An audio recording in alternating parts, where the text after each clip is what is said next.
Good afternoon. Dylan with Huntsville Guns.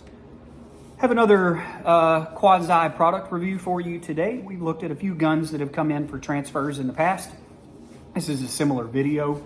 Basically what I'd like to do is give you some of the manufacturer's listed specifications, talk about some features that I find interesting or useful or things to look out for, as well as my opinion on the overall fit and finish as a professional gunsmith. Like I said, I've done a few of these videos in the past and they seem to get a pretty good bit of traction. This is something that you're interested in, this format, looking at firearms from kind of an overview. If you would, drop me a comment down below and let me know that it's something you're interested in or not interested in. And also consider subscribing to the channel. We're picking up some steam here lately. And I like knowing that I'm headed in the right direction if this is something that you're interested in. So with that being said, today we have the G-Force Arms GF2P. This is another one of those super affordable pump action 12 gauges coming out of the country of Turkey. This one, like I said, is imported by G-Force Arms, but manufactured in Turkey. The pump action 12 gauges seem to be a little bit better reliably than some of the semi-auto guns. That's not a all-encompassing statement, but in my experience, the pump actions, they seem to be a little more reliable. There's less moving parts, less to break kind of thing. So this is a fixed stock. It's worth noting that it's not adjustable, and I measured the length of pull on this gun at 14 3/4 of an inch. That's a bit long for some of the smaller frame shooters like myself. It is a pistol gripped model. I did not find any information on if you could order this gun with a traditional stock. I did not see that. The features or the controls are here. Your safety selector is here behind the trigger. And then your action bar release is here in front of the trigger. That's how you manipulate the pump. The mag loading gate is not quite as flared as other models we've looked at here recently. But does offer a little bit of flare at the front edge there to aid in loading. It has a larger pump, and on the bottom of the pump there is a Picatinny rail. I haven't measured it, but it looks pretty standard 1913. Should be able to use that with all of your aftermarket accessories, flashlights, things of that nature. It is a 20-inch barrel model, and it has a 3-inch chamber. I did some looking and I found two different listings for this exact model number. This gun sold today has a fixed modified choke. There is not a removable choke tube in the front of the barrel, and as such is not recommended for use with slugs. It also has a fixed ramp style front sight. That's one of the things I found a little bit wanting. There is no insert, no brass or white polymer insert, no paint or anything.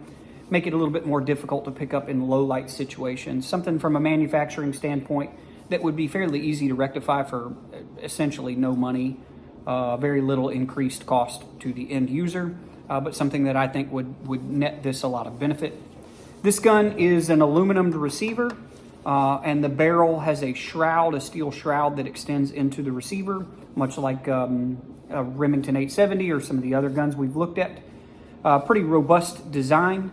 You can see the locking block here. That's that shiny portion that's extending up into its recess in that barrel shroud. This gun is brand new, never been fired, and it has a bit of drag at the back of its travel.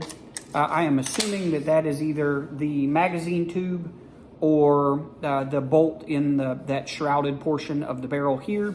Has a little bit of drag to it that should free up with a little bit of oil and some use. A couple cases of shells through it and it should be loosened up. It has a fixed ejector pin, which I always like to see. One less thing to worry about breaking. Has a claw style extractor that is on the ejection port side, much like most of the pump action 12 gauges on the market. It does have a railed portion here on the top of the receiver, but unlike the Tokarev that we looked at last time, there are no pre-drilled holes. And so I would assume that The accessories that fit this rail are fairly limited, and I would be cautious about what you put on there and the weight. You don't want to damage that rail by that optic or whatever it is moving. Just my opinion. Like I said, the trigger pull on this gun, let me check.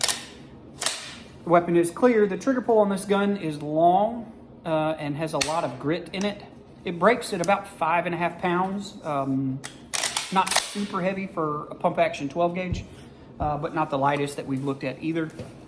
Overall, not a bad option. I looked, and the cheapest I could find this for today was on Palmetto State Armory. They have it listed for $119.99. Pretty cheap when you consider the alternative. I think even Mossberg 500s these days are in that $300 to $400 range. So not a bad option if you're looking for a home defense gun or something in the tactical world. If you were going to do a 3-gun style competition, it's not a bad option. I don't like that it doesn't have removable chokes. I am not a big fan of that ramp front sight that doesn't have any coloration to it. But like I said, just makes it more difficult to pick up in low light situations. And I wish that they had offered it with some adjustability in the stock. I looked, I didn't see a ton of options listed for this particular model on G-Force's website. I also, in my experience, the Turkish made guns, customer service can be a bit wanting. Usually you can get a hold of someone fairly easy, but replacement parts can be somewhat difficult to get a hold of. I've never had to warranty or do any major repairs to a G-Force gun. Basically, the only thing that I've done to this particular manufacturer's firearms in the past has been modifications, an extended magazine tube, things of that nature. Also worth noting, there is not a plug in this. Maybe this particular model doesn't ship with one, but I definitely would not load this up and take it out to any waterfowl hunting or bird hunting where you were restricted in your magazine capacity. Overall, pretty quick video. I think if I were going to spend $120 and wanted to get something that was fairly reliable and something that I could use for a home defense scenario, this is a good option.